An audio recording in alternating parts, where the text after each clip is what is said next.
Hi! Aujourd'hui, je vais vous montrer comment fabriquer un pompon avec notre meilleure amie Nathalie.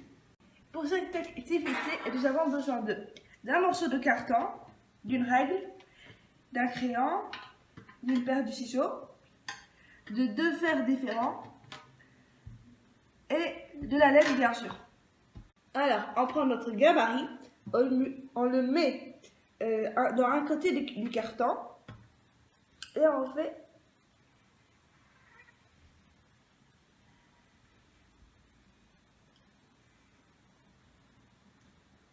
voilà, et on fait un deuxième. Alors on met le petit gabarit au milieu, on voit avec la règle est-ce qu'au moins soit à peu près au milieu.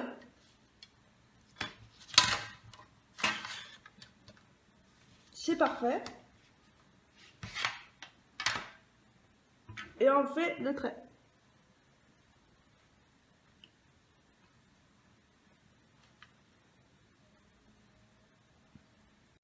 Alors, c'est normal qu'on ne fait pas un deuxième rang ici, c'est fait exprès, parce qu'on va découper celui-là.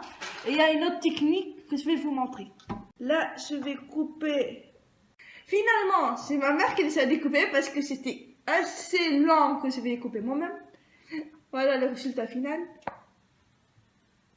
Alors, on va les superposer, comme ça. Et avec le crayon, on va dessiner.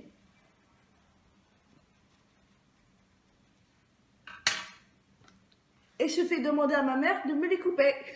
Le dessin trou est déjà découpé, ça y est. Alors notre amie Nathalie va me faire des petites pelotes pour pouvoir les loger dans le trou. Ce sera plus facile. Des petites pelotes, de façon... Pourquoi des petites pelotes? Eh bien, parce qu'il faut que la petite pelote puisse passer à chaque fois dans le trou puisqu'on va enrouler à chaque fois. Voilà, si on prend la grosse pelote, on s'aperçoit qu'évidemment, ça ne peut pas passer. Ok? Allez, des petites pelotes. Voilà, donc la pelote doit passer obligatoirement dans le trou du gabarit. Je coupe. Donc voilà. Donc je superpose les deux gabarits ensemble et je commence donc avec mon pouce, je tiens et à chaque fois, je vais passer la petite pelote au centre. Donc hop. À un moment donné, je vais pouvoir lâcher mon pouce. Hop. Voilà. Et donc en fait, je vais faire cette opération tout le tour du gabarit avec une épaisseur à peu près de 0,4-0,5. Donc au changement de pelote, puisqu'on est obligé de faire des petites pelotes, évidemment, on va changer assez régulièrement. Donc on va reprendre encore une autre petite pelote. On va mettre son doigt ici pour bloquer. On va mettre comme ça, hop, et on continue. Et on fait toujours la même chose. Voilà.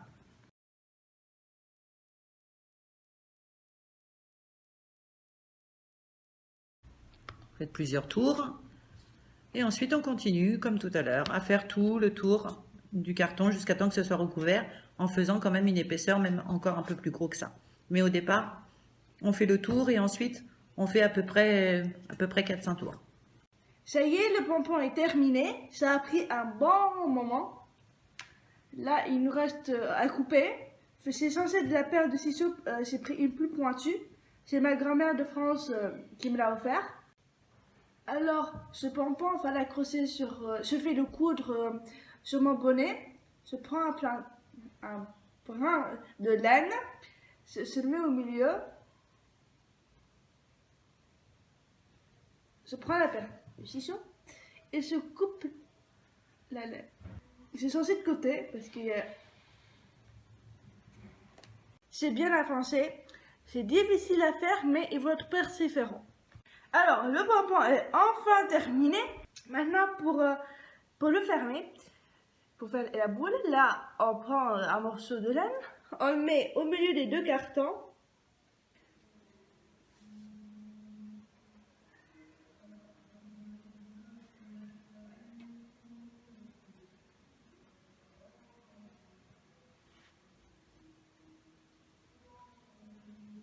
Ça y est. Je fais un nœud maintenant. Là, la ficelle est mise. Maintenant, on fait 2 nœuds. Un nœud et après, on fait un deuxième nœud. Il faut le qu'il soit bien serré.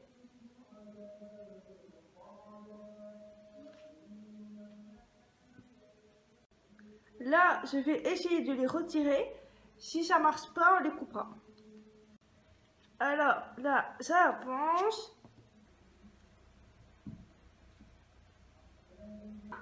Voilà notre petit pompon. Super bien réussi. Alors là, avec les deux ficelles que nous avons fermées bien le pompon, on va les couper à la taille des brins pour que ça soit plus.